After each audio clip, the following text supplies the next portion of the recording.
ہو گئی. اب ذرا ایک اور اسٹوری کی طرف بڑھتے ہیں جو کہ بڑی انٹرسٹنگ بھی ہے اور بڑی حیران کن بھی ہے. میرپور خاص تعلیمی بورڈ میں کرپشن کی انتہا دیکھی جائے تو ہزاروں کی تعداد میں یہاں پر افغان شہریوں کو جعلی سرٹیفکیٹ جاری کرنے کا انکشاف ہوا ہے. اچھا، جعلی سرٹیفکیٹ سے افغان شہریوں نے ڈومیسائل اور شناختی کارڈ بھی بنوائے.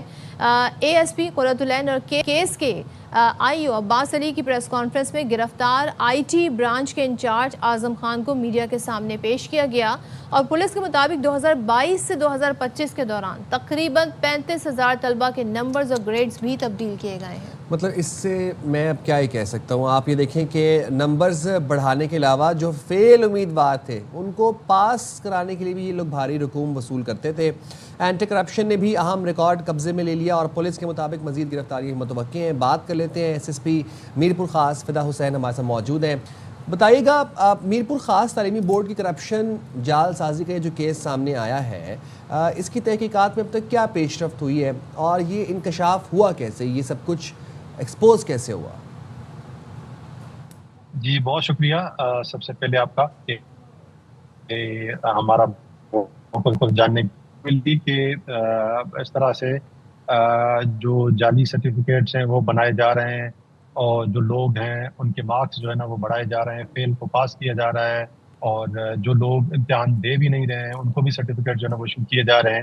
تو اس کے اوپر ہمیں ایک کمپلین آئی تھی اور اس کمپلین کے اوپر ہم نے اس کو جو ہے نا وہ انویسٹیگیٹ کرنا شروع کیا اور اس کے بعد ہم نے کچھ ان میں سے جو لوگ تھے، خاص طور پہ جو ان کا کمپیوٹر آپریٹر تھا جو کہ مین بندہ تھا، جو کہ جس کے پاس ساری یہ انفارمیشن تھی کہ کس طرح سے یہ چیزیں ہو رہی ہیں، اس کو اریسٹ کیا گیا.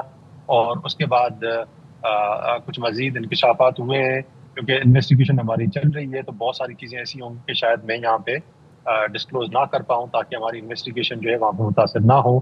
بٹ یہ بڑا المیہ ہے ہمارے لیے کہ اس طرح کی چیزیں جو ہے نا وہ ہو رہی ہیں اور گورنمنٹ کی طرف سے زیرو ٹالرنس پالیسی ہے اور گورنمنٹ کے ویژن کو آگے بڑھاتے ہوئے ہم نے یہ ساری چیزیں جو ہے نا وہ ان کو کیسز کو آگے لے کے جا رہے ہیں. فدا صاحب، تھوڑا سا ہم جاننا چاہتے ہیں ان کا طریقہ کار کیا تھا. طلبہ کو بھی ہم دیکھ رہے ہیں کہ جو فیل ہو گئے ان کو پاس کروا دیا، کسی کے نمبرز بڑھا دیے.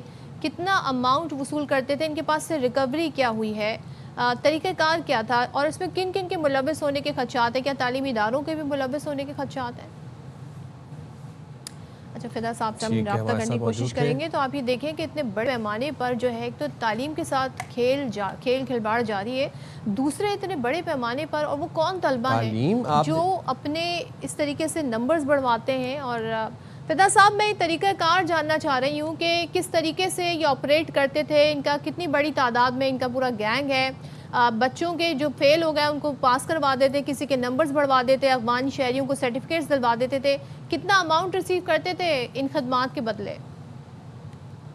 جی، اس میں ڈفرنٹ جو ان کے کام تھے ان کے ڈفرنٹ انہوں نے جو ہے نا وہ پیسے رکھے ہوئے تھے. یہ 25,000 سے لے کے 5 لاکھ روپے تک ڈفرنٹ جو اسائنمنٹس تھی ان کے یہ پیسے لیتے تھے. اور جو لوگ امتحان میں بیٹھتے ہی نہیں تھے ان کو جو سرٹیفکیٹ دیتے تھے اس کا ریٹ ہائیسٹ تھا اور جس کو نمبر بڑھانے تھے اس کا ریٹ جو ہے نا وہ ڈفرنٹ تھا. اور اگر کوئی کینڈیڈیٹ جو ہے وہ فیل کے قریب ہے، اس کو اگر پاس کرنا ہے تو اس کے ریٹس ڈفرنٹ تھے.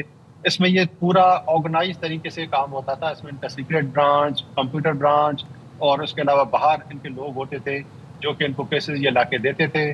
اور آرگنائز طریقے سے ایون جو ان کا کنٹرولر تھا وہ بھی اس میں شامل تھا. اچھا، یہ تو چلیں اب ایکسپوز ہو گئے اور اب گرفتاریاں بھی ظاہر سی بات ہے عمل میں لائی جائیں گی، لیکن وہ طلبات جن کو جو نہ کبھی امتحان میں بیٹھے اور جو فیل تھے ان کو پاس کروا دیا گیا، جو امتحان میں نہ بیٹھے ان کو بھی پاس کروا دیا گیا، ان کا اب کیا ہوگا؟ مطلب وہ دوبارہ ری اپیئر ہوں گے ایگزامز میں؟ جی، یہ ہم جو ساری چیزیں ہماری انویسٹیگیشن میں فائنل ہو جائیں گی، یہ ہم جو ہے وہ متعلقہ اتھارٹیز کو بھیجیں گے. پھر یہ وہ اس کا فیصلہ کریں گے کہ یہ کون کون سے لوگ ہیں جن کے انہوں نے جو ہے وہ نمبر بڑھائے ہیں اور کون کون سے ایسے لوگ ہیں جن کو اگر وہ بیٹھا ہی نہیں ہے ان کو جو ہے وہ ڈگری یا سرٹیفکیٹ دیے گئے. تو میرے خیال میں کہ جن کو سرٹیفکیٹ ایشو کیے گئے ہیں اور وہ امتحان میں نہیں بیٹھے ہیں تو میرا یہ خیال ہے کہ ان کی وہ جو ہے نا ڈگری سرٹیفکیٹ جو ہے وہ کینسل کیے جائیں گے. بنتا بھی ہے. ٹھیک ہے، بہت شکریہ فدا حسین صاحب، آپ نے پروگرام کے لیے وقت نکالا.